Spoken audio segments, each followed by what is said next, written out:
모두 다 함께 찬양하시겠습니다.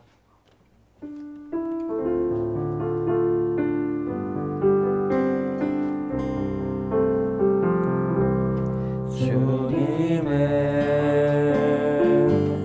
시간에 그의 뜻 이루어지기 기다려 하루하루 살 동안 주님 인도하시니 주 뜻 이룰 때까지 기다려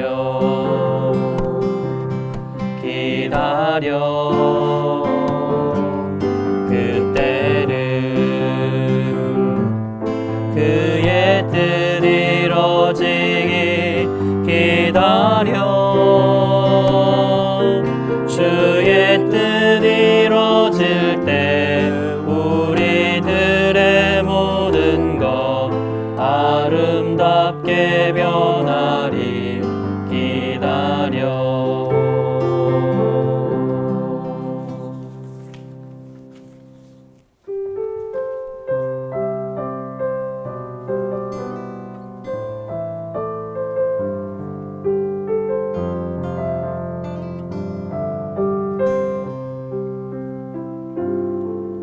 내가 누려왔던 모든 것들이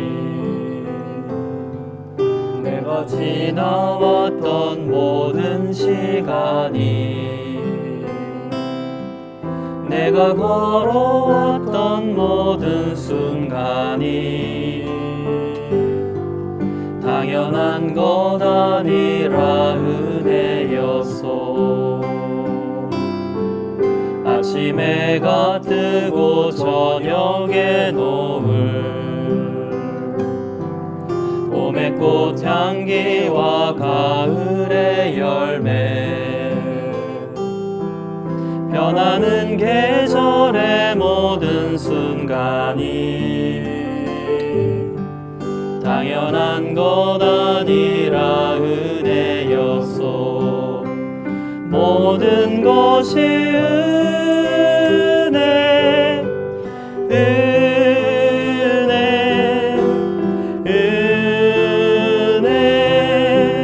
한없는 은혜 내 삶에 당연한 것 하나도 없었던 것을 모든 것이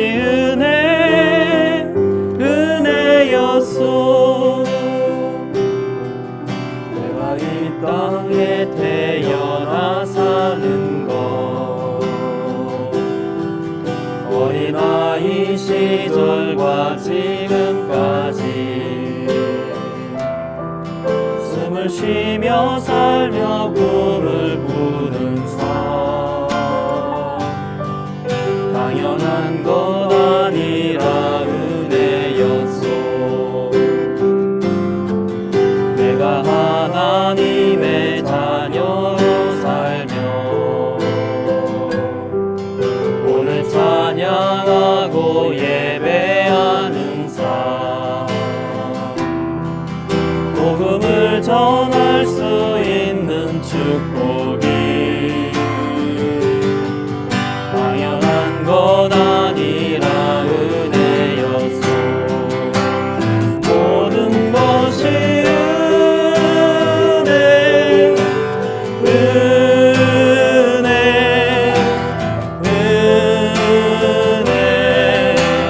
한없는 은혜 내 삶에 당연한 것 하나도 없었던 것을 모든 것이 은혜였소. 모든 것이 모든 것이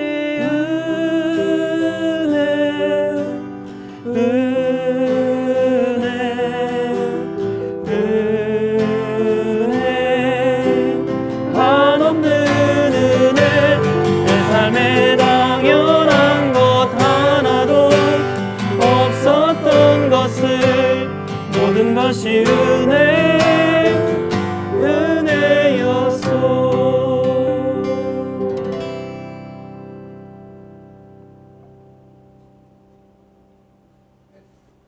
안녕하세요. 수요 사경회를 찾아주신 시청자 여러분, 벙커원 교우 여러분 환영합니다. 이경은입니다.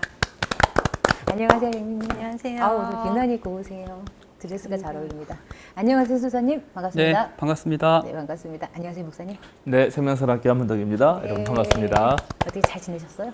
네, 뭐 안식년인데 네, 어떻게 지내세요? 안식도 하고 열심히 놀기도 하고.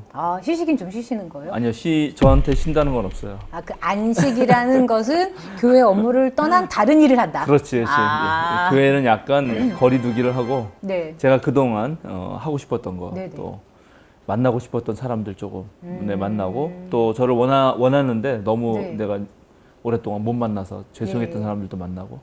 야, 네, 목사님 그렇게 바쁘시겠어요, 보냅니다. 요즘. 네, 제가 6개월이잖아요, 안식년이. 네네. 6개월이니까 몇 개월 매일 지났죠? 거의 이제 2달 다 지났는데 매일 한 명씩 만나도 180만밖에 못 만나더라고. 180명 밖에요? 밖에요. 왜냐면 밖에. 내 지금 패친이 지금 2,000명이 넘는데 아. 내 핸드폰에도 지금 1,000명이 넘는 네네. 사람이 저장돼 있어요. 저희 그때 1800 어떤 몇 계획이 명인가? 있었냐면은 목사님 안식년 들어가면 3개월은 쉬자, 한 달은 풀로 쉬자 이런 얘기가 있긴 있었었잖아요. 네, 한 달을 언젠가 한 없을 번은 것 쉬긴 같아요. 쉬어야 돼요. 우리 이제 그러세요? 바울 끝나고 제가 책을 쓸 때는 조금 집중한 시간이 필요하니까. 그러세요? 네, 그때 그렇게 하고 뭐 잘 지내고 있습니다. 네, 다행입니다. 벙커원 교회가 10주년이었다고. 네, 좀 됐죠. 벌써 됐나요? 네, 6월 첫째 주였죠. 아, 그랬구나. 네. 지금 오늘 이 노래 부르니까 은혜. 네. 모든 것이 은혜라는 거. 네. 누려왔던 거, 지나왔던 거. 그러니까 지나면서 하는 얘기잖아요, 지금. 이게 지날 때는 은혜인데 과정 중에 있을 때는 은혜가 아닐 때도 많은 것 같아요. 그래서 제가 그걸 물어보고 싶었어요, 사실은. 이거는 지나고 나서 생각해 보니까 은혜였는지 네. 아니면 늘 은혜라고 느끼면서 사는지. 네. 삶이요? 아니면 저 벙커원 교회가? 아니, 모든 삶이 뭐 벙커원 교회든 뭐든 자신의 삶이든 뭐든 여기 지금 아침 해가 뜨고 저녁에 노을, 봄의 꽃향기와 가을의 열매. 이거 느낄 때마다 네. 야, 진짜 이거 하나님 은혜다. 이렇게. 저는 어떻게 느끼냐면요. 이게 은혜일 거다라고 느껴요. 그거는 은혜일 거다라고 하는 거는 느낀 게 아니지. 그러니까 그러니까 시간이 지나면 은혜일 테니까 누리자. 지금은 비록 좀 속상하고 힘든 일이 있을지라도 이것마저도 지나가고 나면은 내게 얻어지는 것도 있을 테니까 누리자. 그리고 진짜 은혜를 누릴 때는 제가 좋아하는 것들을 보고 있을 때 전 좋다, 은혜다라고 누리면서 좋은 것만 일 수 없잖아요. 힘든 게 있을 때는 이거조차도 내게는 걸음이 될 테니까 누리자. 이것도 은혜다. 이렇게 느껴요, 저는. 전 반대. 반대? 네. 어떻게 해요? 지나고 나서 그게 그냥 은혜롭게 지내왔다라고 저는 생각을 해요. 지나가는 과정 중에서는 은혜가 아니죠. 네. 수도사님은 어때요? 수도사님은 수도사님답겠죠. 그렇죠. 저는 불현듯 살아있음에 감사를 항상 느끼고 있죠. 지금 뭐라고? 숨을 쉴 때 불편하다는 걸 못 느끼는데 어느 순간 불편하다고 느낄 때 내가 숨을 쉴 수 있음에 감사하거나. 아, 그래요? 예, 그렇죠. 그래요? 저는 이렇게 지나가는 이렇게 새를 보더라도 눈물이 흘릴 정도로 감수성이 풍부하죠. 진실을 얘기해 주시면 진실을 감사하겠습니다. 얘기합시다. 네, 우리 솔직해집시다. 진짜라니까요. 난 진실이라 생각하는데. 저는 사람보다는 그러니까 이제 솔직히 얘기해서 사람보다는 사람이 아닌 어떤 그렇게 다른 생물이나 그러니까 나무나 꽃이나 그런 걸 통해 더 힐링을 받는 것 같아요. 그래서 사람들 많이 있으면 진이 빠져요. 그렇게 연락하지 마요. 그러니까 저한테 왜 이렇게 연락을 해? 누가 하면 진짜 뭐 매일 연락하는 줄 알아. 근데 그래요? 저는 폐렴 걸렸을 때 네. 숨을 못 쉬는 그런 경험을 했었거든요. 근데 그때 지나고 나서 그게 은혜라고 이렇게 숨을 잘 쉬는 거에 대해서 은혜롭다고 생각을 한 게 아니라 왜 나한테 폐렴이 왔을까? 이제 그런 원망? 네네네. 남들 그럴 안 수 걸리는 거 왜 나는 왜 걸렸지? 불현듯 오는 것 같아요. 음. 은혜나 감사 그런 게? 일상생활에서. 네, 그냥 이렇게 불현듯? 내가 뭔가를 의식한다고 하기보다는 그냥 찰나의 순간은 아니고 불현듯 계속해서 뭔가 이렇게 밀려오듯이 그런 것들이 계속 길게 오면 삶이 되게 좀 더 충만할 텐데 그렇지 않다 보니까 사람들이 많이 삶에 대해서 어려움을 느끼는 거 아닌가 그런 생각이 듭니다. 그러니까 그게 뭐에 감사를 불현듯 느끼느냐에 따라 사람마다 좀 다르지 다르겠죠? 않을까요? 어떻게 생각하세요, 목사님은? 그러니까 제가 이제 사실 우리 수요사경회를 네. 하는 게 너무 머리만 커진다든지 뭐 그런 것보다도 궁극적으로는 이런 어떤 암과 깨달음을 통해서 실제로 삶에서 하나님의 어떤 생생한 살아계심 뭐 이런 걸 좀 느끼면 좋겠다고 생각하거든요. 그러니까 모든 존재하는 것들 그리고 모든 내게 이루어지는 일들이 그냥 뭐랄까 아까 말한 대로 그때 따라서 어떤 건 재미있고 어떤 건 즐겁고 어떤 건 괴롭고 뭐 이런 나기보다는 그 사태 자체가 정말 그 경이로운 거 아닌가? 참 설명하기 어렵네. 자체가 경이롭다고요? 비록 나에게 힘든 순간일지라도? 그렇죠. 네, 그 이거는 힘든데 거기서 나는 경의를 느낄 수가 있는 건가요? 너무 또 이게. 그러니까는 네. 저도 예전에 잘 이해가 안 갔는데. 아, 네. 아직 연령이 좀 덜 찬 아니 근데 걸로. 어쨌든 네. 그게 나쁘다 좋다 네. 그렇게 해서 물론 평가할 수 있죠. 예. 그러나 언제나 그 배후에 너무나 거대한 하나님의 네. 좀 그 복음적인 분들의 언어로 내가 좀 써보자면 그냥 별로 그렇지도 않은데 하나님의 크고 놀라운 비밀 같은 것들이 있는 듯한 느낌 같은 걸 못 봤나요? 아, 그런 혹시? 거 받아요. 저희 엄마는 매일 그러신대요. 우리 신권사님은 매일이 어머니가 행복하고 신권사님이시구나. 네, 매일 네. 감사하시고. 네, 그러니까는 근데 이제 그런 거를 좀 이렇게 뭐랄까 누릴 수 있어야 한다고 생각하거든요. 그리스도인들은 이제 그렇지 않으면 이 세상의 어떤 지금 바울의 주야도 되게 통하는 건데 이 세상의 풍조나 이런 것에 휩쓸리고 나도 모르는 사이에 내가 되게 닮지 않은 사람, 닮고 싶지 않은 사람이 내가 되는 거잖아요.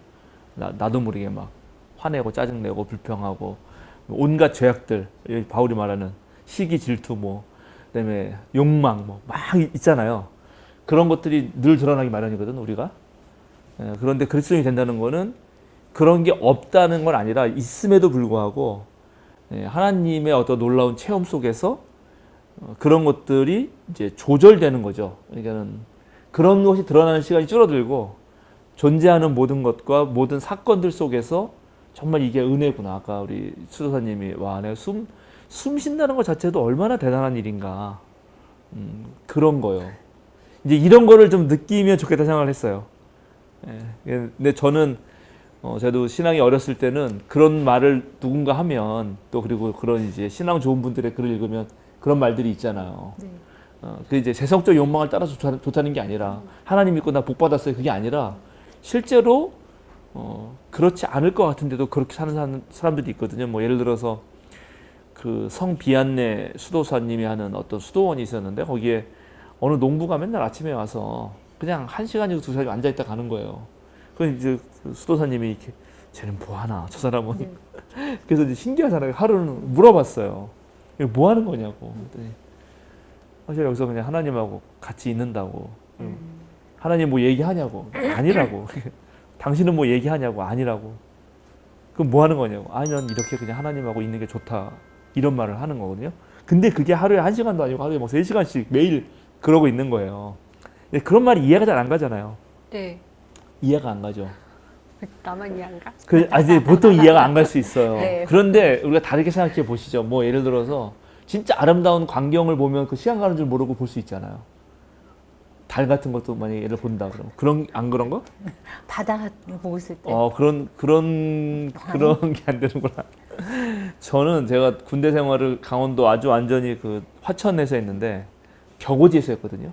백암산이라는 데서 제가 근무한 적도 있어요. 거기 되게 높은 꼭대기예요.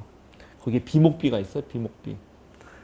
밤에 근무하러 나오면 정말 엄청난 큰 달이 그 산 내 앞에 딱 있어요. 달이 크기가 보름달 달라져요. 달라요. 진짜로. 엄청 커요. 달 크기가 달라요. 그러면 그때 그 밀려오는 그 존재의 어떤 근원으로부터 오는 그 경이감이 있거든요. 밀물과 과학적으로 따지면 밀물과 썰물때에 다르잖아요. 그런 건데. 그렇게 아는 거 아닌가요? 그래서 이제 그런 것들을 우리가 신앙적인 눈으로 세상을 바라보면서 어떤 그 하나님의 숨결이라 그럴까 그런 걸 많이 느끼면 좋겠다는 게 사실은 기본적인 저의 생각입니다. 근데 이제 공부를 하면 기존의 잘못된 것들을 깨트리는 해방감이 있는데 또 한편으로는 내가 알았다고 하는 것 때문에 생기는 교만도 있을 수 있어요. 근데 이제 그런 걸 다 넘어서서 조금 더 하여튼 하나님의 놀라운 신비, 모든 것을 존재하게 하는, 그러니까 모든 사건을 일으키시고 모든 걸 존재하게 하는 그분의 깊은 어떠한 것을 이렇게 느끼면 좋겠다. 하여튼 그런 생각을 좀 합니다. 네. 오늘 이 노래를 부르면서 더더욱 그게 또 생각났어요. 선곡을 또, 참 잘하셨습니다. 네, 벙커원교회 10년도 축하드리고 우리도 네. 이제 8월 마지막 주에 네. 10주년 기념 예배 드리는데 8월 마지막 주세요. 네, 저희는 8월 마지막 주. 10주년이요? 아, 네, 저희도 10주년입니다. 축하드립니다. 가야죠 거기 그때. 우리 예배 안 드리고 우리 그때 저기 따로 장소 빌려서 어디서 하세요? 몇 시에? 딱따구리 청소년 수영관이라고 네, 시간대는요? 일단 11시 대예배. 일단 11시 대예배 드리고 어렵다. 오후에 따로 프로그램을 합니다. 10주년 행사 프로그램을. 그래요? 예, 그럴 계획이에요. 뭐 놀고 뭐 이것저것 할 거예요. 네네. 예, 거기 놀러 오시면 돼요. 저는 갈 수 있을 것 같습니다. 네. 좋습니다. 네. 오늘 들어갈까요? 네. 지난주에 했던 걸 살짝 복습하자면 지난주에 지지난주 지난주구나. 지난주에는 제가 쉬었죠. 제주도 갔다 오느라. 네. 자, 십자가에 달리신 그리스도에 대해서 좀 얘기하면서 십자가와 구원. 그러니까 도대체 바울 사도가 예수의 십자가에서 뭘 봤는가의 이제 핵심이었고, 모든 존재하는 것들을 구원하는 사건은 바울 사도가 생각했을 때는 예를 들어서 로마의 힘 아니고, 그리스인들의 지혜도 아니고, 유대인들이 바라는 기적도 아니라는 거예요. 근데 그런 말도 가만히 생각해 보면 우리가 구원을 받기 위해서는 힘도 필요하죠. 그죠? 네. 힘이 없으면은 어떻게 구원을 해주나 누구를? 그리고 지혜도 필요해요. 그렇지 않아요? 지혜 없이는 구원받기 어렵죠. 네. 예, 무지한데 편견으로 가득 차가지고 그걸 고집스럽게 행하면 그게 고통이 되거든요. 그러니까 지혜가 필요한 건 사실입니다. 그리고 때때로 우리는 연약하니까 기적도 필요해요. 정말 기적 같은 일이 벌어지기도 하고요. 그러나 그럼에도 불구하고 바울 사도는 힘이 필요하고 기적도 필요하고 지혜도 필요하지만 그게 그쪽으로만 몰려갔을 때 그때 어떤 일이 벌어졌는가를 본 거예요. 로마는 너무 힘을 숭상하니까 결국 그거는 소수 힘센 자들만, 그죠? 힘센 자들만 누리고 나머지는 억압을 받는 거고, 지혜도 마찬가지죠. 배우고 똑똑한 사람들만. 그리고 고대에는 이제 신분제가 있으니까는 아예 여성이나 노예들은 배울 기회조차 주어지지 않았는데, 그것도 사람을 차별하는 거 아닙니까? 근데 기적은 마찬가지. 기적은 일상적이지 않으니까, 기적은 정말 나타나면 좋지만, 뭐 로또가 다 맞진 않잖아요. 그죠? 네. 그런 기적이 수도사님에게 있기를. 아멘. 얼마 좀 나눠주고. 소사님 그런 건 원하지 않아요. 그쵸? 그래요? 그럼요. 백미님? 네, 저한테. 알았어요. 백미님에게 있죠. 저도요. 다 드릴게요. 그래서 결국은 바울 사도는 이런 것보다도 사랑의 보편성, 그러니까 하나님의 사랑만이 누구든지 구원할 수 있을 것이다. 이렇게 생각했던 것이고 그 사랑이 예수의 십자가 죽음에서 드러났다라고. 그러니까 바울 사도는 계속해서 예수 그리스도가 나에게 나타나셨다, 계시하셨다 이런 말을 쓰거든요. 그러니까는 그 계시라는 게 결국 무엇이냐? 하나님 사랑이 계시된 거다. 제가 그렇게 생각하는 겁니다. 그걸 오늘 또 조금 더 좀 다시 한번 복습도 하면서 바울이 생각했던 예수가 누구였는지 얘기해 보려고 그래요. 네. 왜냐하면 많은 이제 그리스도인들이 또 많은 사람들이 예수는 좋은데 바울은 안 된다. 바울은 예수를 왜곡하는 사람이다. 막 이런 있잖아요, 그죠? 바울은 초대 기독교를 세우는데 매우 중요한 인물이지만 예수님은 하나님 나라를 외쳤는데 오히려 바울에게서 그 하나님 나라의 비전은 사라지고 예수를 너무 우상시한 거 아니냐 이런 네. 생각도 있거든요. 네네. 예, 그래서 이제 꼭 그런가 정말 네. 그런 얘기도 좀 해보려고 합니다. 네. 자, 그걸 위해서 우리 성서구절 하나 일단 읽어보죠. 바울이 생각했던 예수님은 누구였냐면 일단 고린도전서 15장 21절에서 22절 짧은 것부터 읽어볼까요? 한 사람으로 말미암아 죽음이 들어왔으니 또 한 사람으로 말미암아 죽은 사람의 부활도 옵니다. 아담 안에서 모든 사람이 죽은 것과 같이 그리스도 안에서 모든 사람이 살아나게 될 것입니다. 네, 여기 지금 이제 아담과 네. 그렇죠? 그리스도를 비교합니다. 그리고 이제 다른 부분에서는 옛 아담과 새 아담 이렇게 해서 예수님은 새 아담, 옛 아담은 그 옛날 아담. 그래서 아담이 기존 인류의 어떤 대표성을 띈 원형이에요. 예, 그럼 그거고 그다음에 이제 앞으로 하나님의 그 구원 계획에 따라서 예수님을 통해서 새로운 인류가 돼야 되는 거죠. 이제 요게 바울의 큰 포맷인데 요건 짧으니까 이제 이렇게 썼지만 좀 긴 버전을 읽어볼게요. 로마서 5장 12절에서 21절.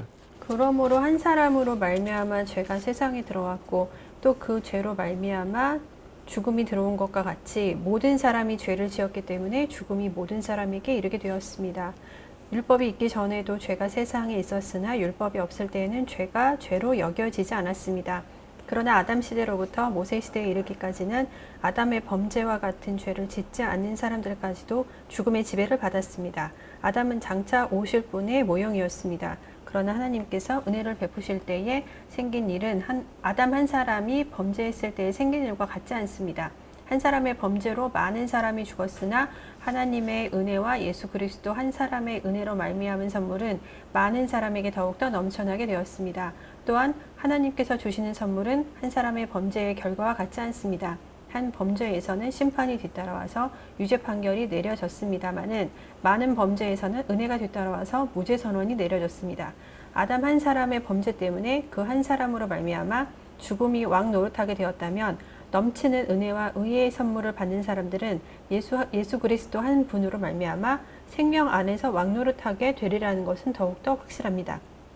그러니 한 사람의 범죄 행위 때문에 모든 사람이 유죄 판결을 받았는데 이제는 한 사람의 의로운 행위 때문에 모든 사람이 의롭다는 인정을 받아서 생명을 얻게 되었습니다. 한 사람이 순종하지 않음으로 말미암아 많은 사람이 죄인으로 판정을 받았는데 이제는 한 사람이 순종함으로 말미암아 많은 사람이 의인으로 판정을 받을 것입니다. 율법은 범죄를 증가시키려고 끼어들어온 것입니다. 그러나 죄가 많은 곳에 은혜가 더욱 넘치게 되었습니다. 그것은 죄가 죽음으로 사람을 지배한 것과 같이 은혜가 의를 통하여 사람을 지배하여 우리 주 예수 그리스도로 말미암아 얻는 영원한 생명에 이르게 하려는 것입니다. 예, 이제 이런 말들을 가만히 읽어보면 이게 이제 바울이 어떤 생각을 하는지를 우리가 한번 이제 이해해 보려고 하는 거죠. 여기 지금 바울이 여전히 고민하는 거는 우리가 계속 말했지만 죄가 있다는 거죠. 죄가 지금 네. 아담 그러니까 태초에 그러니까 이제 이게 오늘날처럼 우리가 너는 너 나는 나 이런 생각이 있지 않을 시대를 생각해야 되는데 이게 그래서 좀 어려워요. 오늘은 너는 너고 나는 나잖아요, 그죠? 네, 네가 한 건 네가 잘못한 거지. 네가 나랑 무슨 상관이냐. 그렇죠. 그런데 이제 이걸 이렇게 생각하지 말고 부모를 생각해 보세요. 부모와 나. 부모는 부모고 나는 나지 이렇게 생각할 수 있지만 그러나 잘 생각해 보면은 내가 자라올 때 가장 많이 영향을 미친 게 부모라서 네. 어느새 나도 모르게 내가 부모를 닮아 있다는 걸 알게 돼요. 네. 네. 그죠? 네. 그래서 이제 정말 애를 키워보면 아는데 애를 잘 키우는 방식 중에 하나는 내가 나의 부모를 잘 떠올리면서 우리 부모가 나한테 했던 것 중에 좋았던 거 그걸 애한테 해주면 되고 부모가 나한테 해주는 건 싫었던 거를 안 해주면 되거든요. 그런데 놀랍게 내가 좋았던 걸 안 해주고 내가 싫었던 걸 하고 있는 나를 발견해요. 그러니까 내가 부모랑 똑같구나. 이런 걸 알게 되거든요. 그러니까 이런 느낌이에요. 그러니까 왜냐하면 아담은 인류의 태초의 인간이니까 인간으로 상정된 태초의 사람은 상정된 사람이니까 그 뒤에 태어난 모든 인간은 이 사람의 영향하에 있다라는 생각 속에서 말을 하는 거예요. 그리고 이제 그 영향하에서 죄라는 것들이 계속 쌓여왔다는 거죠. 네. 그리고 그게 너무 뿌리 깊고 너무 폭넓게 퍼져 있어서 나중에 가서는 한 개인이 도저히 이게 극복할 수 없다. 여기서의 죄라는 고통을 유발하는 그 원인을 말하는 그렇죠. 거죠. 우리가 네, 네. 고통받는 지난주에 모든 것, 공부했던. 네, 지난번에 말했던 네. 그냥 그 범죄 이런 행위, 그게 아니라. 그런 게 아니라 사실은 고통을 유발할 수밖에 없는 모든 조건. 네네. 그게 한 개인의 욕심일 수도 있어요. 네네. 한 개인의 시기 질투도 있을 수 있지만, 근데 그것도 생각해 보면 왜 시기 질투가 생겼나? 자, 옛날에는 우리가 텔레비전이 없었을 때는 동네에 살잖아요. 그러면 동네에서 다 고만고만하고 뭐 예뻐봤자 더 잘생겨봤자 다 고만고만해요. 근데 텔레비전이 생겼잖아요. 그러면 전국에서 가장 예쁜 사람들만 텔레비전에 나온다고. 네. 그러면 그 순간 우리 동네 사람들은 다 미워 보여요. 다 그래요? 이게 네, 네. 매스 미디어에 그러니까 우리에게 맞네요. 예, 우리에게 그러네요. 그렇잖아요. 그러네요. 옛날에는 모든 네. 부부가 행복하게 살았어요. 왜냐하면 다 고만고만하니까. 네. 근데 텔레비전에서 가장 잘생긴 부부만 나오잖아. 거기를 보다가 내 여기 배우자를 네, 네. 보면 보기가 싫어져요. 네. 그런 거잖아 지금. 그러니까는 네. 내가 지금 농담 삼아 얘기했지만 네, 네. 그런 매스 미디어의 발달 같은 거조차도 한 사람의 시기 질투의 폭을 넓혀 놓잖아요. 응? 무슨 말인지 네. 알겠어요? 그러니까 이런 게 단순한 게 아니라는 거지. 이게 개인의 문제만이 아니라 사회와 이렇게 연결되어 있다. 어떤 사회가 어떤 걸 지향하냐에 따라서 이 사람의 욕심의 문제라든가 범죄 뭐 이게 다 달라지죠. 그러니까 이제 그런 게 너무 퍼져 있다라는 것을 바울은 고민하는 거예요. 그럼 이거를 어떻게 극복할 것이냐 라고 하는 거죠. 그런데 그럴 때 구약에서는 뭘 했냐? 하나님이 법을 주셨다는 거죠. 율법을. 율법. 율법은 의미가 있어요. 그죠? 이거는 잘못한 거고, 이거 이렇게 하면 안 돼. 그러면, 맞아, 이렇게 하면 안 되지 하고, 사람들을 올바로 인도할 것 같죠. 정말 그렇게 네. 하잖아요, 사실은. 네. 그리고 유대인이 아닌 사람들에게는 바울은 뭘 줬다고 생각했냐면, 양심을 줬다고 생각했어요. 양식? 양심. 양심. 배고파요? 아침 안 먹어요. 아, 양심. 양심. 예, 양심을 줬다고. 그러니까는 하나님의 백성으로 택한 받은 사람들은 당연히 하나님과 계약을 맺었으니까 그 계약 관계 속에서 율법을 지켜야 되는 게 마땅하고 그것이 하나님 백성으로 살도록 인도하는 거라면 그렇게 계약 관계를 맺지 않은 비유대인들, 이방인들에게는 양심을 주셔서 어느 누구도 피해갈 수 없다는 거죠. 이 죄를 범하지 않도록. 네. 그런데 가만히 생각해 보니까 그 양심이나 율법이 죄의 증가나 고통의 증가, 결국 죄의 증가는 네. 고통의 증가인데 그거를 막았냐? 여기에 고민이 된 거예요, 바울이. 네. 막았나? 아, 그러네요. 성공했나? 어쩌면 그거를 딱 알려줌으로써 요렇게 피해가면 되겠네? 그렇죠. 그렇지. 고- 법을 알려주면 그것만 피해. 요것만 피해가면 괜찮은 거 아니야? 하면서 있죠. 오히려 그것이 죄를 증가시킨 건 아닌가? 악용할 수 있죠. 그러니까 네. 오히려 그런 게 더 많은 건 아닌가? 그럼 율법은 그렇다 치지만 이방인에게 준 양심은 또 다른 거 아닌가요? 그런데 이제 그때 이방인이 만약에 좋은 이방인, 네. 선한 이방인 정말 네. 그 양심에 따라서 고귀하게 사는 이방인들을 주로 바울이 봤으면 아마 달리 저는 성경을 썼을 거라 생각해요. 네. 근데 그때 이방 세계를 지배하는 게 누구 있어요? 제가 말씀. 로마. 그게 로마였단 말이죠. 근데 로마가 정말 그랬느냐? 네. 이건 또 다른 문제였다는 거죠. 네네. 예, 그래서 결국 유대인이 됐던, 그 다음에 이방인이 됐던, 뭔가 이 양심을 더 개발하면 개발할수록, 율법을 더 지키면 지킬수록, 내가 더 올바르게 살기도 하겠지만, 동시에 엄청난 죄책감. 네. 그렇지 않아요? 여러분, 이제, 우리 백미님도 계속 저랑 공부하면 공부할수록 그리스도인이 되는 게 힘들다고. 왜?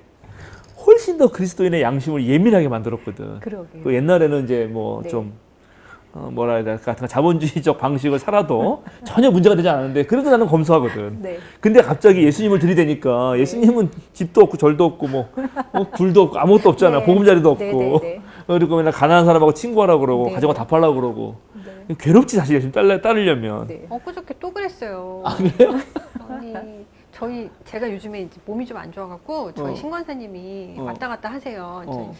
저 말고 우리 신랑 밥 해주시러 왔다 갔다 이제 올 초부터 왔다 갔다 하시는데 장모님의 사위사랑이구만. 네, 그렇죠. 네. 근데 이제 저희 집에 TV가 없다가 저희 엄마가 이제 오래 계셔야 되니까 TV를 놨어요. 근데 이제 지금 그러고 나면 같이 TV를 보게 되잖아요. 근데 주말에 이렇게 채널을 돌리다 보니까 KBS 했던 것 같은데 저녁에 우리나라 헌옷 수출에 관한 그런 에너지, 자연 기후에 대한 그런 내용이 방영을 하는데 그래요. 전 세계에서 우리 대한민국이 헌옷 수출 5위래요. 1위는 미국이고. 당연히 미국이겠지. 그만큼 이제 우리나라의 이런 소비가 의류 많은 거죠. 예, 근데 그렇죠. 정말 놀랬던 게 헌옷 수거함을 이렇게 보니까 뜯지도 않은 비닐책 그대로 그리고 내놓으시는 운동화 한 번도 안 입고 그대로 있는 그런 것도 그냥 헌옷 하나에 놓고 그러니까 그게 이제 그대로 뭐 수출하는 거죠. 그러니까 그런 경우가 되게 그런 거예요. 그래서 이제 또 외국에 수출을 했는데 거기서도 이제 그게 소비가 다 안 돼서 어느 정도 일정 차면 그걸 다 태운대요. 근데 그 태우면 문제는 그게 다 이제 공해가 되는 거죠.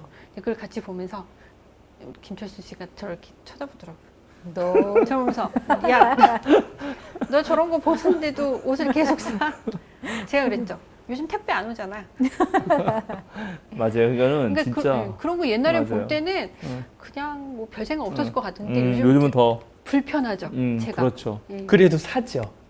불편한 건 불편한 거고. 덜 사겠지. 덜 사지. 그거는 이제 그렇게 되는 거예요, 사실은. 진짜 뭐 제대로 이 세계가 굴러가는 어떤 모습이 좀 불이한 느낌을 공부하면 공부할수록 먹을 것도 없고 입을 것도 없고 막 그래요. 네. 예, 이제 그런 거죠.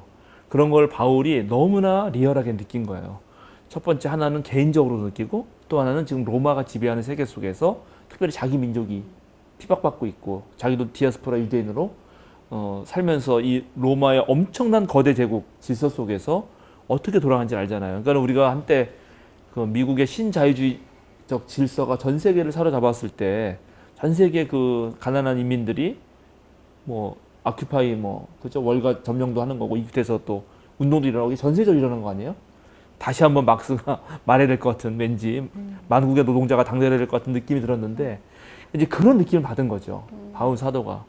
그래서 결국 이렇게 이제 고백합니다. 그게 우리가 잘 아는 로마서 7장에 나와요.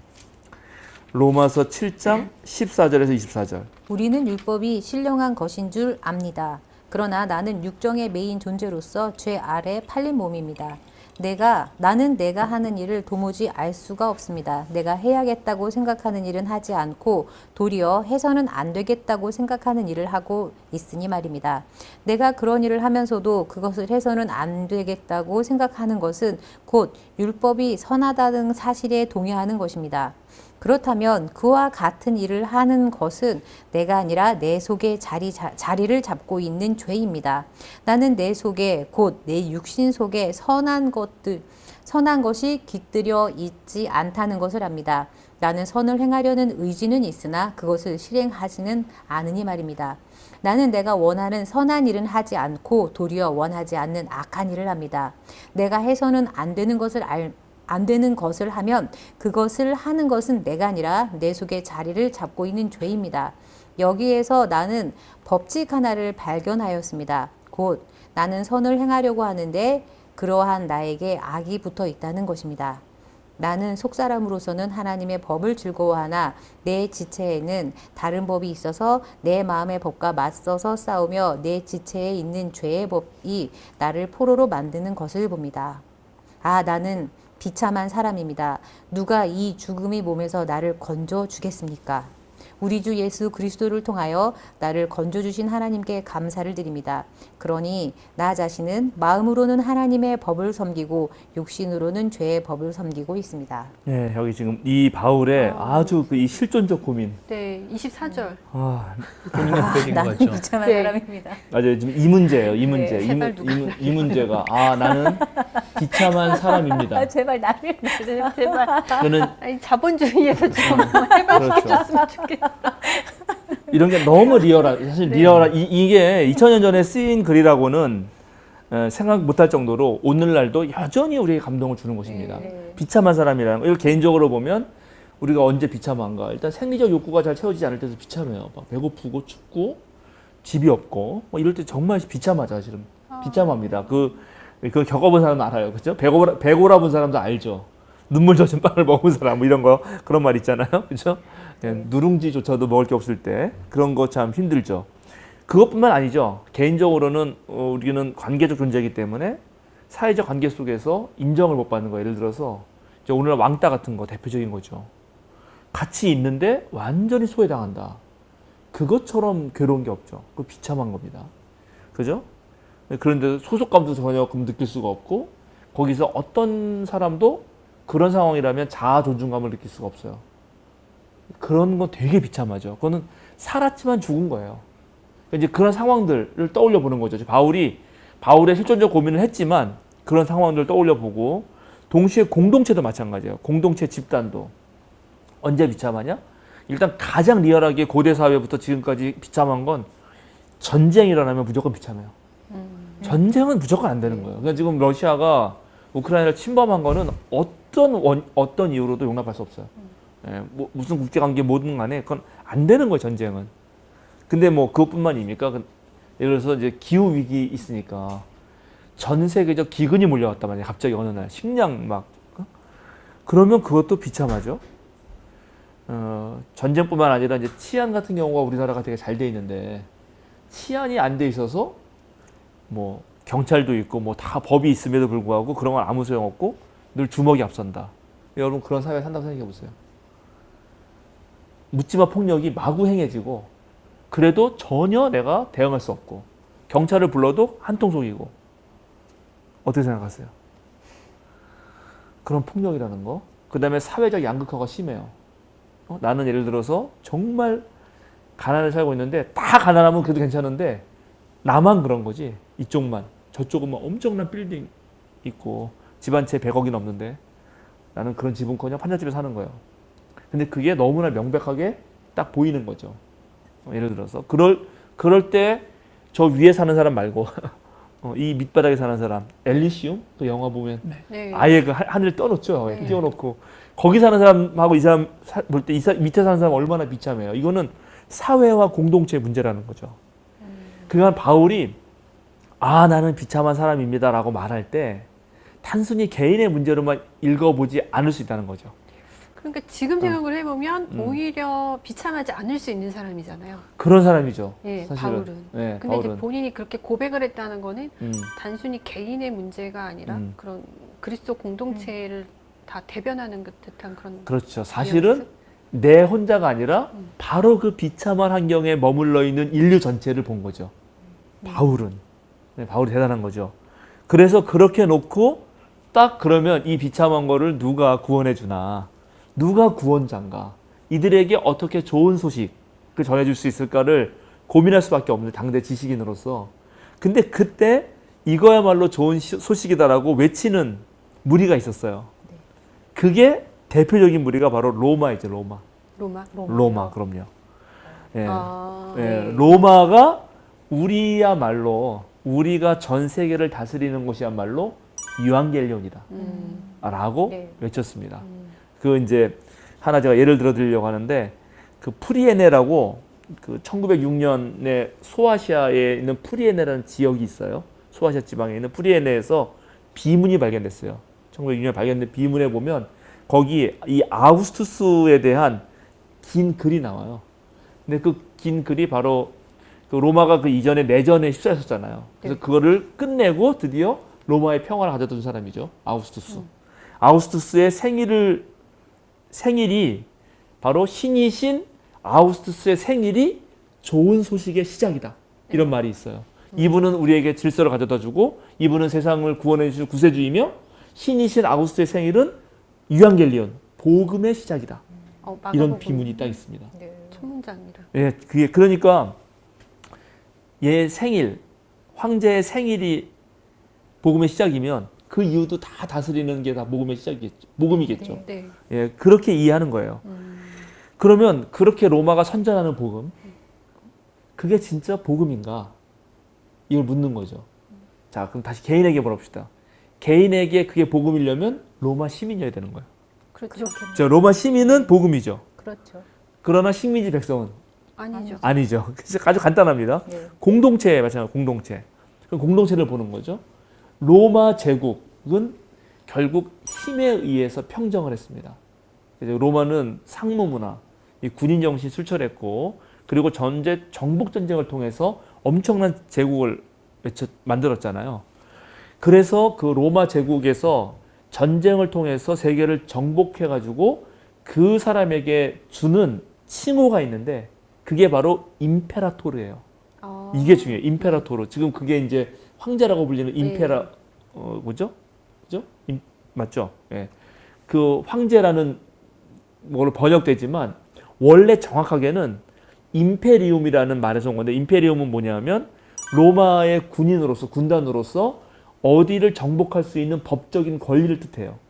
그리고 실제로 그걸 행해가지고 다른 데 나가서 전쟁에서 승리하면 그 승리한 사람에게 붙이는 최고 명칭이 임페라토르예요. 그럼 로마는 뭐냐면 세계 제일의 임페라토르인 거예요. 그러니까 로마 황제에게 붙이는 제일 첫 번째 명칭은 임페라토르였어요. 그리고 그 다음에 부서로 붙이는 게 하나님의 아들. 그 다음에 구원자. 그 다음에 예배를 받으실 분. 이게 전부 다 로마 황제에게 붙이는 거거든요. 그런데 그게 힘에 의한 평정이잖아요. 네. 예, 그러니까 예를 들어서 그때 그렇게 해서 남의 나라 것을 다 뺏어서 내 것으로 가진 사람들은 부유하고 아까 말한 개인의 생적인 욕구뿐만 아니라 네. 환락을 즐길 수 있으니까는 그게 구원일지 모르지만 당한 사람들은 어쩌라는 거지. 그래서 당한 사람들이 뭐라고 말했냐면 이런 말 했어요. 그들은 무덤을 만들어 놓고 그것을 평화라 부른다. 다 정복해서 무덤 만들어 놓으면 고요하잖아. 네. 근데 그게 어떻게 평화인가? 그러게요. 예, 이런 거죠. 그러면 이제 바울 사도가 바로 이런 세계에서 살았다는 거죠. 그럼 여기에서 저마다 각국의 자신들만의 좋은 소식들이 있는 거예요. 근데 로마가 가장 강력했고 로마는 이런 식으로 복음을 외친 거예요. 근데 거기에다 대고 이제 바울이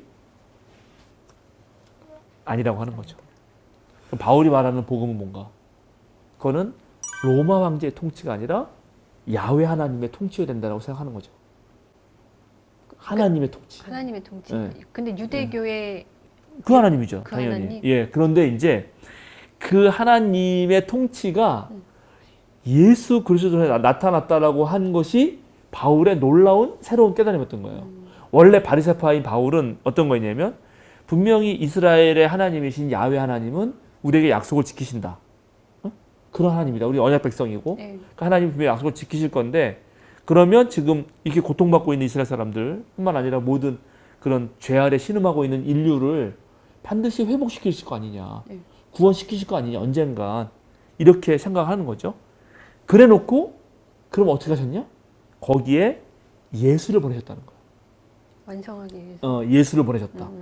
이게 이제 바울의 깨달음이 되는 거예요. 예수님 만나기 전에는 예수가 이상한 놈이었지만 그리고 전한 놈이 이상한 놈이었지만 예수를 보냈다고 이제 믿게 되는 거죠. 그러면 예수는 어떤 의미가 있냐 하면 옛날에 하나님은 모세를 통해서 자신이 선택한 백성, 즉 에집트에서 신음하고 있던 히브리인을 빼내서 그들과 계약 백성을 맺고 그들이 잘 살도록 율법을 주셨다. 이게 옛날의 하나님 방식이었다는 거죠. 그때도 놀라웠죠.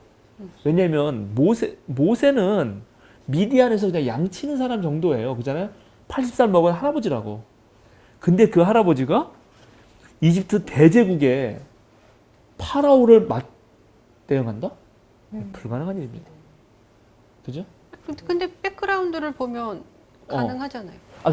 그런 믿음이 그게 유대인들의 믿음인 거지. 아. 그게 예를 들어서 객관적으로 이렇게 봤을 때 아유 소사님도 그 믿음 가지고 윤석열 만나러 갈 수 있겠지. 아멘. 예. 갑자기 한숨을 쉬려고 그러잖아. 이게 만만한 게 아니거든요. 그 유명한 얘기가 있어요. 예를 들어서 우리나라 대통령이 맨날 다 대통령 되면 맨날 미국 대통령 만나러 가려고 하잖아요. 네. 거기서 이제 막 좀 우리 주권을 세우려고 막 얘기하면 옛날에 하는 말이 있죠. 우리 대통령이 슬그머니 전쟁 한번 할까? 이러면 다 말 못한다는 거예요. 그런 상황 속에서 네. 너무나 무시무시한 거지 사실은. 엄청난 폭력으로 세계 최강국 아니에요. 거기가 무기를 쏟아부으면 우리는 이제 날아가는 네. 거거든. 근데 그런 상황이라는 것도 놀라운 일이죠. 그러니까 그렇게 놀라운 방식으로 이미 하나님을 경험했잖아요, 유대인들은. 네. 근데 바울 사도는 이제 그런 방식으로 하나님이 예수를 보내신 거다. 그래서 예수를 보내신 이유는 이제 그 히브리인들과 계약을 맺은 것처럼 이제는 모든 인류와 계약을 맺는다. 모든 인류와. 이게 핵심이에요. 유대인만이 아니라 예수를 통해서 하나님은 모든 인류를 품기로 네. 마음 먹으신 거다라고 생각한 겁니다. 생각. 그걸 믿은 거예요. 이제 바울의 깨달음은 거기에 있고, 그래서 그 증거가 뭐냐? 바로 예수님의 십자가의 죽음과 부활이 그걸 보여줬다. 자, 십자가 죽음을 통해서는 뭘 보여줬냐면, 첫 번째는 하나는 여기가 지난번에 말한 하나님의 사랑이 어떻게 드러나는지. 네. 그죠? 그리고 부활을 통해서는 그 사랑이 불의로 끝나는 게 아니라 정의가 승리한다는 거. 네. 그죠? 네. 그리고 또 죽음이 상징하는 거는 예수님의 십자가 죽음을 통해서 그 이전의 인류, 아까 말한 아담부터 내려오는 모든 인류가 가지고 있는 죄, 그거는 죽음과 함께 같이 사라진다. 네. 이제 요건 바울의 신비주의죠. 네. 그리고 예수님이 부활했으니까 이제 부활한 예수님 안에서는 이전의 모든 죄는 사라지고 새로운 인간으로 부활할 거다. 네. 이게 바울의 믿음이었던 거죠. 그러면 이제 어떻게 하면 돼요? 이제 앞으로 이제 누구든지 유대인이든 비유대인이든 남자든 여자든 종이든 자유인이든 이건 아무 상관없이 이건 다 옛날 계약이야. 옛날 생각들인 거예요. 이제 예수님 안에서 완전히 새로운 피조물로 거듭날 수 있고, 그러니 예수님을 따르면 된다. 그렇게 예수님을 따르는 사람들에게는 이제 하나님의 영이 직접 함께 하실 거고 힘을 주실 거고 성령의 열매도 베푸실 거고 성령의 은사도 주실 거다. 네. 아, 이런 거를 네. 바울은 전했던 겁니다. 이제. 아, 그래서 지금 우리가 알고 있는 누구든지 예수 그리스도를 영접하면 구원을 얻을 것이다. 그렇죠. 아, 그 말이 이 말입니다. 이제 음, 이게 꼭 죽어서 가는 게 아니라 네. 바울은 실제 삶에서 그렇다는 거예요. 네. 그러면 이럴 때 다 이제 이런 얘기를 하는 순간 이 바울의 말은 아까 말한 로마 제국의 복음과 반대되는 복음이거든요. 그건 예수 그리스도를 통한 하나님의 복음이에요. 네, 네. 그리고 거기서 다시 얘기하는 거죠. 이거는 초대교회에서 물려받은 건데 바울도 이제 누가 예수님이 주님이다. 이렇게 말하는 겁니다. 그래서 예수님이 주님이다라고 말하면서 로마 황제에게 붙였던 모든 말들을 끌어와요. 아까 말한 대로 하나님의 아들, 구세주, 유앙겔리온, 사실 이 말이 전부 다 로마 황제에게 붙었던 말들이에요. 아, 그거를 이 초대 교인들이 전부 다 예수에게 갖다 붙이는 겁니다. 아, 그러니 놀라운 거죠. 그런데 놀랍게 임페라토르는 끌어오지 않는다. 왜요? 그건 아까 말한 군사적 정복지니까. 아, 그래서. 그래서 임페라토르를 안 붙이는 거예요. 아, 붙일만도 하거든. 네, 네. 네, 네. 예, 이게 되게 재밌죠. 그거는 원래 그 아우구스투스가 임페라토르라고 했잖아요. 근데 임페라토르는 꼭 그런 게 아니라 어느 군단이든지 어디가 정복하면 그 군단의 장에게 붙여주는 거예요. 그러나 그거의 최고 통치권은 여전히 아우구스투스에게 있는 거예요. 황제에게. 네, 네. 예, 그러면서 이제 황제에게 붙였던 거거든요. 그거를 예수에게는 안 붙입니다, 이 사람들이. 아, 그러면 네. 그러니까 무력으로 정복하는 것과 평화적으로 그러니까 평화 실현을 그렇지. 하는 걸 구분을 한다. 그렇죠. 그래서 이제 그러면 이게 왜 이제 바울이 바꾸려고 했냐면 로마가 믿었던 거는 로마도 로마의 신이 있습니다. 네. 로마의 신이 예배를 받으셔야 돼요. 네. 하나님께 빌어요. 그러면 그 신이 예쁘게 봐주지. 네. 자기 예배해주는 분을 그 애들을. 그래서 얘네들이 그 하나님의 힘을 가지고 어떻게 정복 전쟁에 나가요. 네. 그러면 이 사람이 승리를 줘. 아테나 여신이 바로 지혜와 전쟁의 여신이에요. 네. 전쟁에서 이길 지혜를 주는 거예요. 그래서 승리를 했잖아. 네. 승리를 하면 평화가 오는 거지. 그쵸. 이게 로마 제국 신화, 로마 제국의 신들의 이야기에서 생각하는 프로그램이라고요. 그럼 여기에 대해서 바울은 그게 아니라는 거지. 우리도 하나님을 예배해요. 네. 그 하나님 뭐라고 말해? 비폭력. 사랑으로 정의를 실현함으로써 평화가 오는 거예요. 완전 다르지. 이러면서 이제 우리는 로마 황제가 주님이 아니라 예수가 주님이다라고 외치는 사람들이 로마 전역에서 생겨나기 시작한 겁니다. 네. 이게 바울의 프로그램이에요. 자, 그래서 다시 이제 확인하기 위해서 읽어보겠습니다. 일단 로마서 10장 9절. 당신이 만일 예수는 주님이라고 입으로 고백하고 예수 하나님께서 그를 죽은 사람들 가운데서 살리신 것을 마음으로 믿으면 구원을 얻을 것입니다. 자, 이 말이 이제 너무 여러분 네. 리얼하게 가슴에 딱 다가오지 않습니까? 네. 그죠? 예수의 부활을 믿어야 이제 폭력적이고 승리해서 평화가 아니라 비폭력 사랑에 의한 정의를 통한 것이 승리할 거다라는 거를 그대로 말하고 있죠. 로마서 14장 9절도 마찬가지입니다. 죄송해요. 그러니까 목사님 어. 9절에서 말하는 구원이 그러니까 계속 말씀하셨듯이 우리가 죽어서 가는 구원이 아니라 이 세상에서. 현실에서의 구원. 그렇죠, 그렇죠. 당연하죠. 예. 로마서 14장 9절. 그리스도께서 죽으셨다가 살아나신 것은 죽은 사람에게도 산 사람에게도 다 주님이 되시려는 것이었습니다. 이런 말들이 이게 간단한 말이 아니란 말이죠. 그죠? 그러면 이제 그래서 이런 말을 하고 다니면 이제 선택해야 되는 거예요. 이걸 듣는 사람들은 세상에 많은 주가 있는데 우리는 어떤 주를 따를 것이냐. 그럼 일단은 그 로마 제국 밑에서는 당연히 가이사가 주님이냐 아니면 예수님이 주님이냐. 이거는 엄청난 혁명적 이야기죠. 정말 혁명적 이야기고요. 그럼 유대인들 어떡하죠? 유대인들은 하나가 더 추가될 것 같아요. 이게 문제인 거야. 유대인들은 하나님이 우리가 네, 원래 네, 주님인데 네. 자, 이걸 어떡하지? 그래서 이걸 해결하는 방식이 빌립보서에 나옵니다. 빌립보서 2장 6절에서 11절. 그는 하나님의 본 모습을 지니셨으나 하나님과 동등함을 당연하게 생각하지 않으시고 오히려 자기를 비워 종의 모습을 취하시고 사람과 같이 되셨습니다. 그는 사람의 모양으로 나타나셔서 자기를 낮추시고 죽기까지 순종하셨으니 곧 십자가에 죽기까지 하셨습니다. 그러므로 하나님께서는 그를 지극히 높이시고 모든 이름 위에 뛰어난 이름을 그에게 주셨습니다. 그리하여 하늘과 땅 위와 땅 아래에 있는 모든 것들이 예수의 이름 앞에 무릎을 꿇고 모두가 예수 그리스도는 주님이시라고 고백하여 하나님 아버지께 영광을 돌리게 하셨습니다. 네, 여기 아주 묘하죠. 네. 아주 진짜 끝내주죠. 네. 이 유대인들에게는 유일신 하나님이었기 때문에 하나님 외에 또 다른 하나님이 계시면 안 되잖아요. 네. 당연히.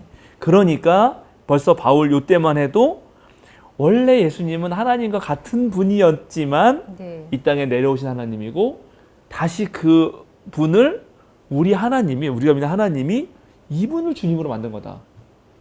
그러니까 이래서 아버지는 하나님이고 우리의 주님은 예수님이다. 이렇게 돼요. 그러니까 예수님을 우리의 주님으로 세운 것이 우리 아버지 하나님이다. 그러니까 우리의 주님을 따르는 것이 아버지 하나님께 영광을 돌리는 거다. 이렇게 정리를 해주는 거죠. 정리? 이제 여기서부터 네.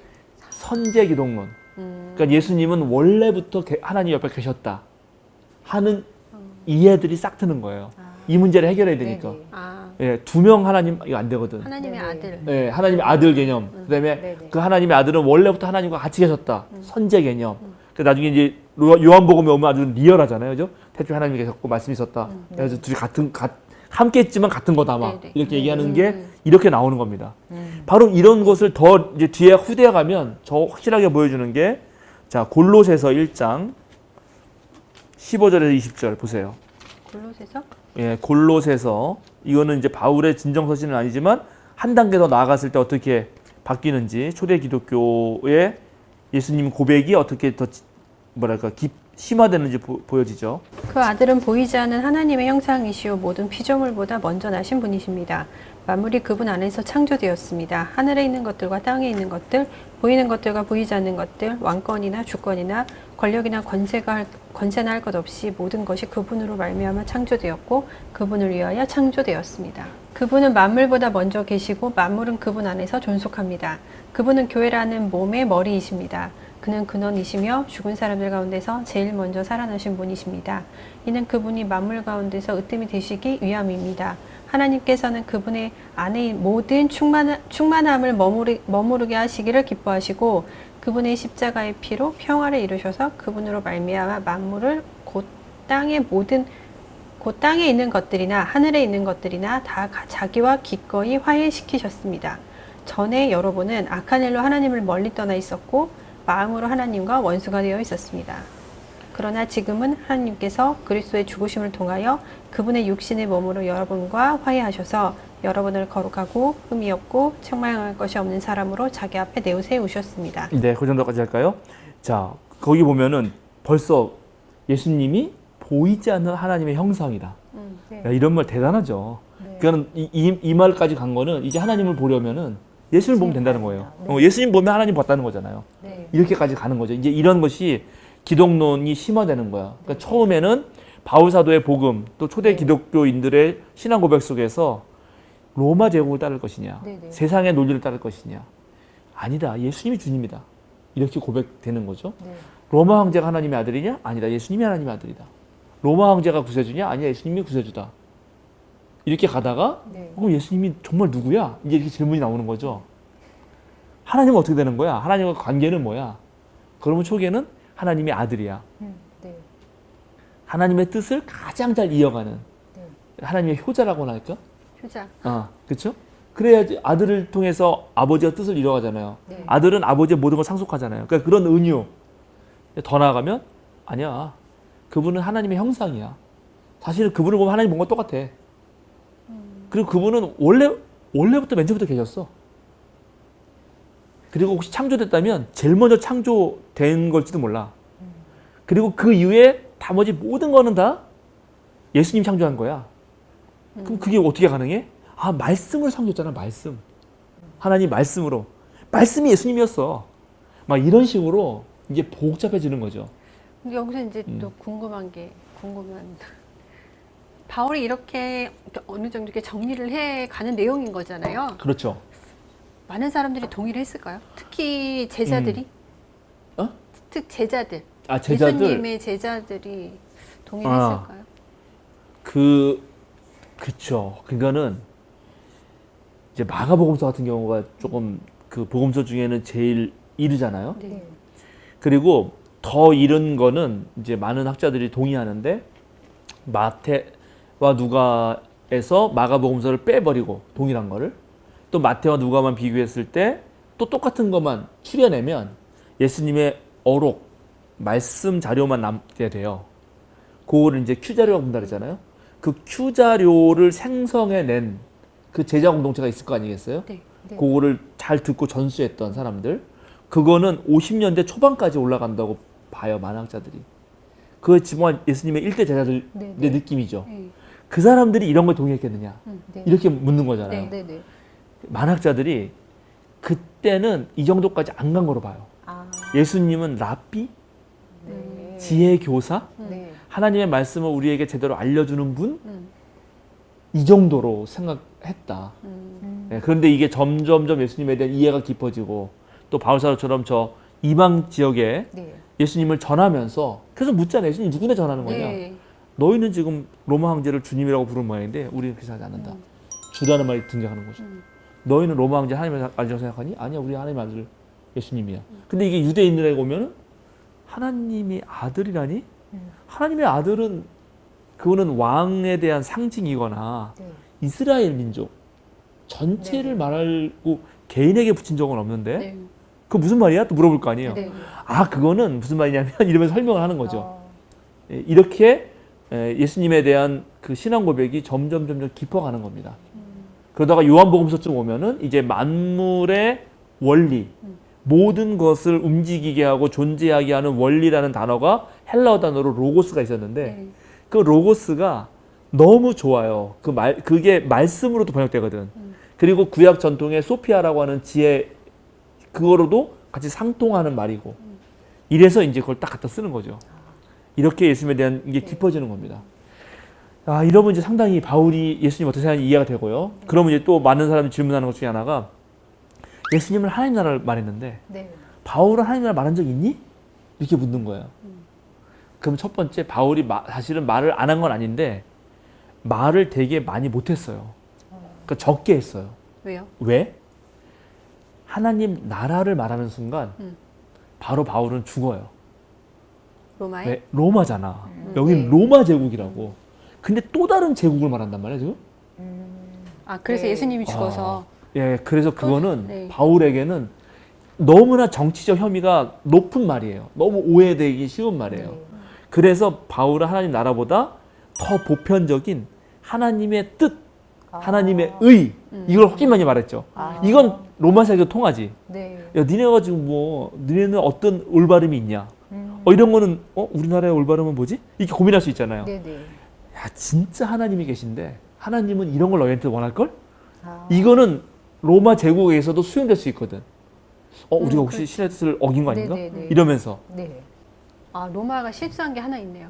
뭐 제국을 넓히면서 그 점령한 나라의 어떤 전통이라든가 종교, 신앙 이런 거를 인정해줬잖아요.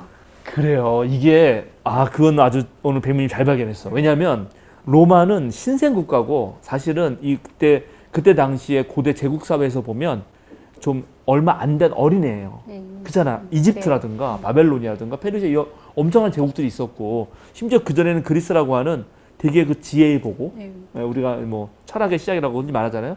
그런 게 있었잖아요. 네. 그러니까 로마는 후진 국가로서 그런 고대의 지혜 전통을 존중했거든. 네. 근데 유대교도 아주 고대의 전통으로 그렇게 포장을 잘했어요, 유대인들이. 네. 그래가지고 실제로 그런 줄 알았거든. 옛날에 그 힉소스 민족, 네네. 이집트 중앙조를 왜 점령했던 게 바로 우리 히브리인이라고 막 자랑했다 그랬잖아요. 네. 그러니까 그런 것들을 이제 그런가? 하고 얘네들이 존중했단 말이죠. 그게 이제 먹혀 들어간 거지. 그래서 바울 사도가 뭐 아레오바가라든가 이런 데 가서 막 설교할 수 있었던 것도 너희들 많은 신이 있는데 진짜 신이냐 말이야. 이런 얘기 할 수 있었던 거죠. 그런데 거기다다고 하나님 나라라고 말해버리면 이거는 정치적 용어예요. 그러니까 로마가 민감하지. 네. 저걸 반역을 일으키려고 그러나? 그럼에도 불구하고 바울 사도가 하나님 나라를 말합니다. 자, 그걸 좀 몇 개 읽어봅시다. 로마서 14장 17절. 하나님의 나라는 먹는 일과 마시는 일이 아니라 성령 안에서 누리는 의와 평화와 기쁨입니다. 네, 한 구절인데 재밌죠? 네. 일단 하나님의 나라는 먹는 일과 마시는 일이 아니다. 이 말 자체가 나 너무 재밌어요.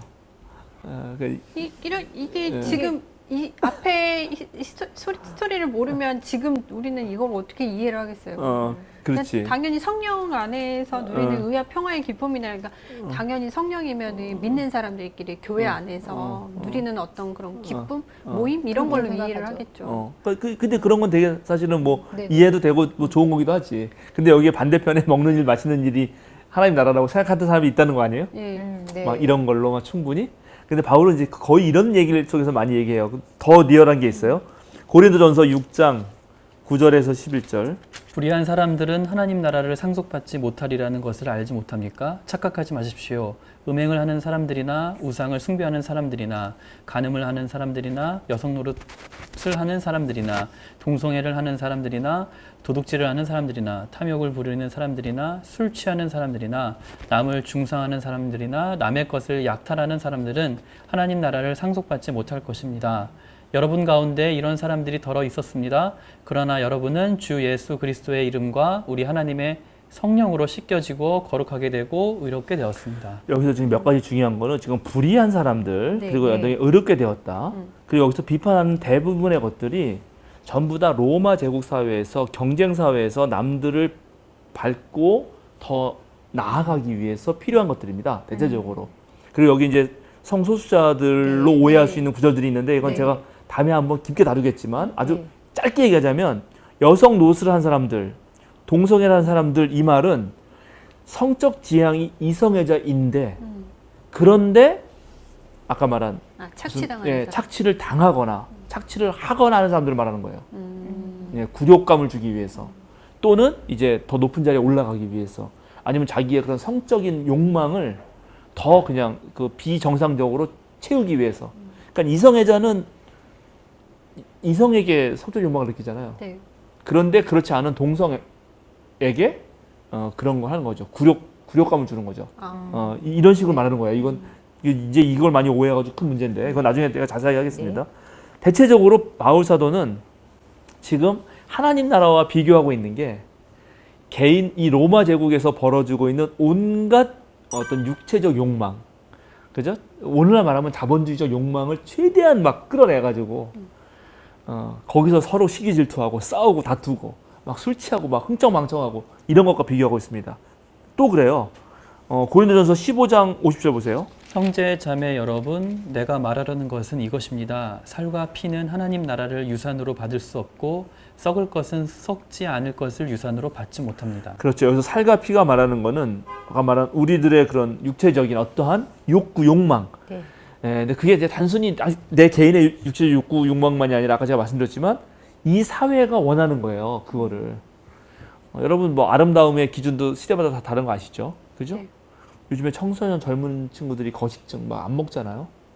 그건 이 사회가 너무 아까 연예인들을 너무 안 먹어서 그래 또. 그 화면에서 보면 되게 커 보이잖아요 또. 네. 그 화면에서 작게 보이는 사람을 실제로 보면 너무너무 작아요.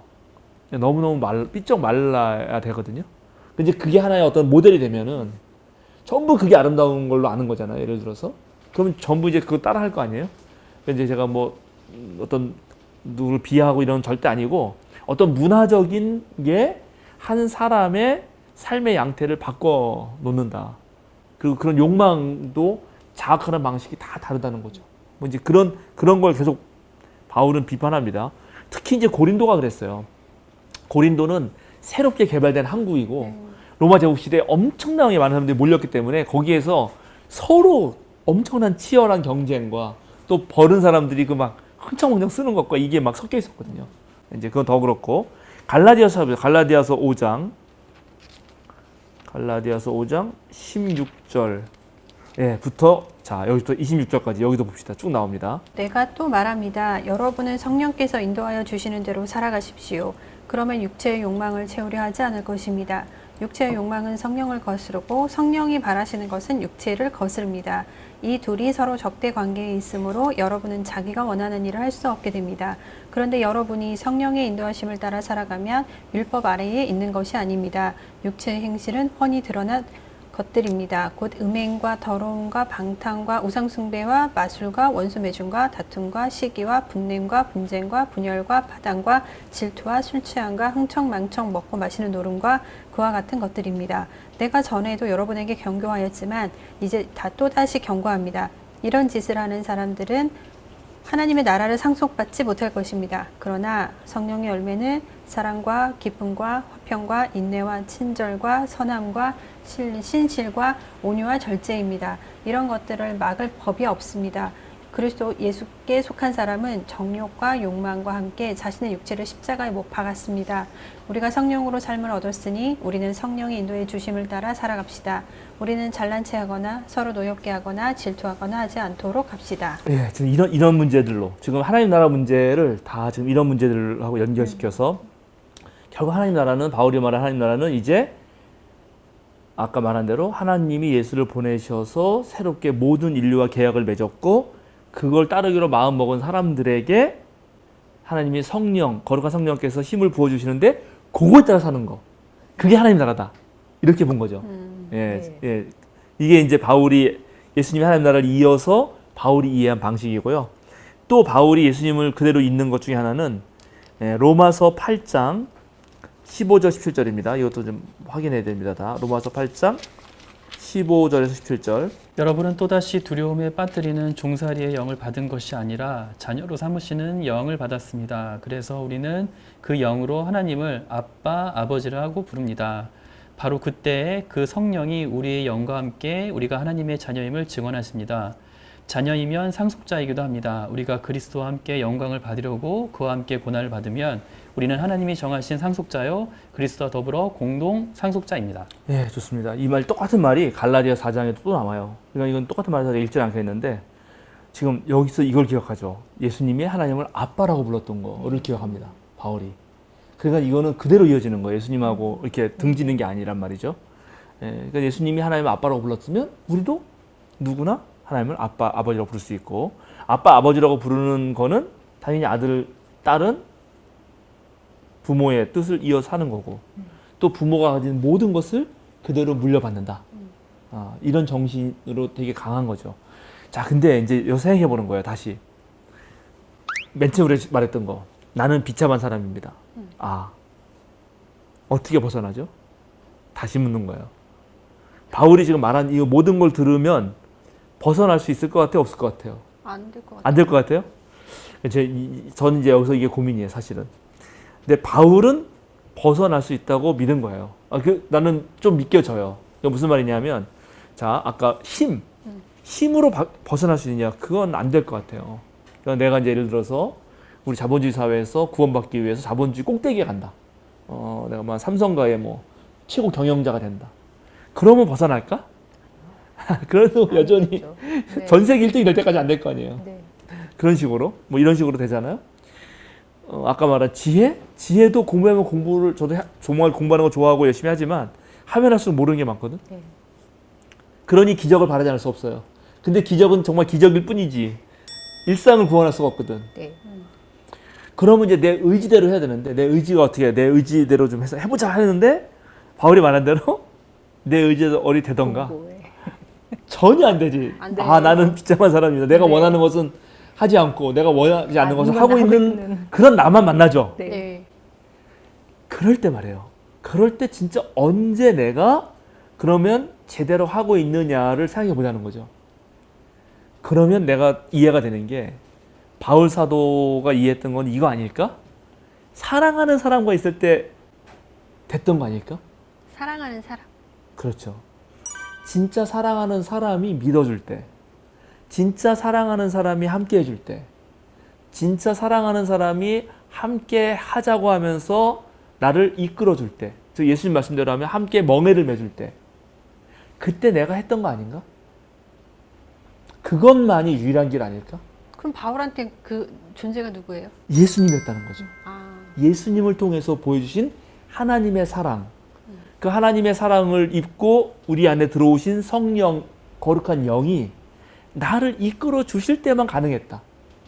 라는 거죠. 어떻게 보면 신앙 고백? 그렇죠. 그러니까 그 나머지 모든 것도 안 되고 아무리 생각해봐도 이것밖에 없었다는 거예요. 그리고 그 안에 가장 핵심은 뭐냐? 역시 그거는 사랑이라는 거예요. 그 사랑은 예수님에게서 물려받은 거예요. 그대로. 자, 이제 요것만 이제 읽고 끝내려고 하는데, 로마서 13장, 우리가 앞에서는 안 읽었던 것들을 읽어야 돼서, 로마서 13장 8절에서 10절입니다. 읽어보실까요? 서로 사랑하는 것 외에는 아무에게도 빚을 지지 마십시오. 남을 사랑하는 사람은 율법을 다 이룬 것입니다. 간음하지 말아라, 살인하지 말아라, 도둑질하지 말아라, 탐내지 말아라 하는 계명과 그 밖에 또 다른 계명이 있을지라도 모든 계명은 내 이웃을 내 몸과 같이 사랑하여라 하는 말씀에 요약되어 있습니다. 사랑은 이웃에게 해를 입히지 않습니다. 그러므로 사랑은 율법의 완성입니다. 이런 말들이 네. 저는 정말 대단하다고 느낍니다. 왜냐하면 이거 지금 10절 같은 거 그냥 읽으면 별거 아닌 말처럼 느껴져요. 네. 사랑은 이웃에게 해를 입히지 않습니다. 근데 이제 제가 지금까지 설명한 거 가만히 생각해 보세요. 그러면 로마 제국은 사실은 누군가에게 해를 입히면서 하는 평화예요. 예. 누군가에게 해를 입히면서 하는 구원이고 예. 하여튼 그런 거예요. 대체적으로. 그러면 자본주의 또 가만히 생각해 봅시다. 자본주의가 모두에게 해를 입히지 않으면서 굴러갈 수 있는 주의, 그런 체제라면 난 괜찮을 것 같아요. 근데 가만 보면 그렇지 않거든. 아니죠. 그리고 심지어 인류에게 다 행복을 줬다고 칩시다. 잘 먹고 잘 생겨줬잖아요. 근데 우리가 깨달은 거 있잖아. 그래서 어떻게 지구가 망가졌잖아요. 네. 네. 지구가 완전히 망가졌어요 지금. 그 지구가 이제 우리한테 보복을 하고 있는 거죠. 왜냐면 지구도 살아야 되니까. 그럴 때 다시 생각해 보자는 거지. 뭐가 진짜 인류를 구원하겠는가? 아니 뭐가 진짜 인류만이 아니라 모든 생명체를 구원하겠는가? 힘인가? 그리스적 지혜, 즉 남을 밟고 올라서서 최고가 되려고 하는 지혜인가? 아니면 기적인가? 아니면 사랑인가? 그 자본주의, 그쵸. 금요일 날 미국 증시가 어떻게 되느냐에 따라서 월요일 날 주식하는 사람들이 다 이렇게 왔다 갔다 하니까. 지옥과 천국 못 간다. 난 잘은 그런 거 잘 모르지만 최근에 그 BTS 그 네. 누가 왜 한마디 한 거 가지고 뭐 몇 조가 떨어졌다고 막 그랬잖아요. 어우, 난리 났죠. 우리는 이제 뭐 우리 각자 뭐 갈 길을 가보고 뭐 뭐라 했더라? 개별 그러면 활동. 나중에 와서 모였을 때 얼마나 멋있는지 생각해 보자. 누가 하여튼 멤버가 그 얘기를 했는데 그 말이 나오자마자 뭐 엄청나게 뭐 떨어지고 그다음에 또 메가스터디 그 스타 강사님 누군가가 뭐 한마디 했는데 갑자기 그 말 때문에 메가스터디가 뭐 완전히 폭락하고 거기 사람들이 목숨이 왔다 갔다 하고. 그렇죠. 근데 그것도 개미들이 더 이제 그러니까 증시도 그렇죠. 그런 거예요. 그러니까 주식도 개미들이 왔다 갔다 하는 거지 사실 뭐 있는 사람들이 사람들이야 주식해봐야 뭐. 얼마나. 그럼요. 그렇죠. 그러니까 바울 사도가 말하는 사랑은 바로 이런 하나님의 보편적 사랑은 바로 그럴 수밖에 없다는 거지. 그래야 되는 거예요. 개미들이 죽으면 안 되는 거 아니야. 몇 명만 잘 개미 중에 살자고. 하나예요. 응? 그러니까 지금도 말이야. 지금도 지금 경제가 위기고 물가가 오른다 그러는데 갑자기 거기에 왜 부자 감세하냔 말이야. 그러니까요. 그냥 황당한 짓 하는 거예요. 그런 것들이. 내가 이제 말만 나오면 욕할 것 같아요. 더 이상 안 하고 오늘은 여기서 네, 오늘은 여기서 사랑이 정말 중요하다. 사랑이 중요하다. 그리고 그 사랑은 핵심으로. 결국 보편적 사랑이고 네. 바울도 예수님과 달리 바울은 하나님 나라를 뭐 안 하고 뭐 예수님을 너무 숭배하는 그래서 기독교 세우고 뭐 이렇게 했다는 비판이 있지만 가만히 보면 역시 바울도 예수님의 사랑, 네. 그죠? 원수도 사랑하고 이웃도 사랑하고 하는 예수님의 사랑을 그대로 이어가고 있다 하는 것을 기억하면 좋겠다. 네. 맞춰도 될 것 같아요. 감사합니다. 할 얘기 다 했습니다 오늘. 네. 어떻게 한마디씩 간단하게 할까요? 전 여기서 약속을 하나 하겠습니다. 또 무슨 약속이실까요? 지구를 사랑하기 위해서 옷? 네, 12월 말까지 옷은 사지 않겠습니다. 쉽지 않은 약속이에요. 언제나 옷은 지난번에도 그런 비슷한 약속 한번 언제나 옷은 하셨는데. 입을 옷이 지켰어요. 네, 입을 옷이 지키셨죠. 없지. 옷은 있어요. 입을 옷이 없지. 네. 네. 감사합니다. 수사사님은 한 말씀? 마지막 그 사랑은 율법의 완성이라고 그러는데 이게 도대체 어떤 사랑인지 진짜 궁금해. 나도 그 다음 주에 물어보는 예, 이게 너무나도 저한테는 되게 크게 압박으로 느껴지는 어떤 그런 느낌이 있는데 그런 느낌의 사랑은 아닌 것 같은데 그렇죠. 이게 잘 다가오진 않는 것 같아요. 아직까지는. 그래서 좀 더 사랑을 하도록 노력하겠습니다. 왜 이렇게 네. 웃기지? 저는 글쎄요. 저는 그냥 여러 가지 생각을 많이 했던 것 같아요. 여러 가지 많이 느끼면서 이렇게 뭐라고 딱 꼬집어 말하기 좀 어렵긴 하지만 바울의 사상 그러면서 이제 바울이 그렇게까지 얘기했던 모든 내용들을 조금 더 자세히 보고 싶다라는 생각을 했어요. 저는. 좋습니다. 이제 바울이 우리가 맨 처음 바울 첫 번째 시간 얘기할 때 바울이 복잡하다 그랬잖아요. 네네. 뭐 네 명의 바울, 신학자고 뭐 네, 신비주의자고 뭐 그지 여러 가지. 그다음에 바울이 처한 게 디아스포라 유대인이기도 하고 로마 제국도 있고 그다음에 이전에 또 예수님 그 공동체 관계도 있고 바리새파도 있고 복잡합니다만 그 편지 같은 경우도 상황에 맞게 썼기 네. 때문에 하나로 꿰기가 만만치 않아요. 네. 그러나 이제 계속 내가 반복하면서 전체적인 틀을 잡아가면 그런 틀을 좀 어느 정도 가지고 다시 서신을 읽으면 이제 보이지 않는 게 막 보일 거란 말이죠. 네, 그걸 기대하고 이제 문제는 이렇게 해가지고 바울의 복음이 이제 어느 정도 우리 이제 알았어요. 그죠? 그리고 바울이 예수님을 어떻게 이해했는지도 이제 알았죠. 그럼 이제 앞으로 남은 일은 그럼 이제 예수 안에 살아가는 거예요. 성령대로 살아가는 거. 그럼 예수 그리스도 안에 살아간다는 게 뭔지, 네. 성령대로 살아간다는 게 뭔지, 그건 다음 주에 네. 또 네, 해보도록 감사합니다. 하겠습니다. 알겠습니다. 기도하고 마치겠습니다. 주님 감사합니다. 로마 제국의 그런 복음이라고 선전하는 것에 맞서서 바울 사도가 우리 주 예수 그리스도를 통하여 보여주신 하나님의 사랑이 참된 복음이라는 것을 어떻게 전하고 있는지 우리가 살펴봅니다. 오늘날 자본주의 세계에서 또 많은 사람들이 각자 복음을 전하고 있습니다. 그러나 그런 것들이 정말 우리 예수 그리스도의 입장에서 봤을 때 참된 복음인지 다시 한번 생각하게 하시고 우리 그리스도인들이 올바른 그런 신앙과 올바른 복음의 정신으로 다시 한번 깨어나는 그런 일들이 일어나게 하여 주시옵소서. 또 수요사경회와 우리 평화나무가 그런 일들 하는데 작은 정말 손길이 되게 하시고 작은 도움이 되게 하여 주시옵소서. 주님께 감사드리며 예수 그리스도의 이름으로 기도드립니다. 아멘. 아멘.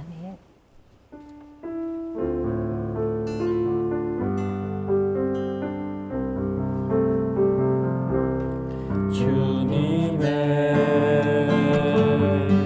시간에 그의 뜻 이루어지길 기다려 하루하루 살 동안 주님 인도하시니 주 뜻 이룰 때까지 기다려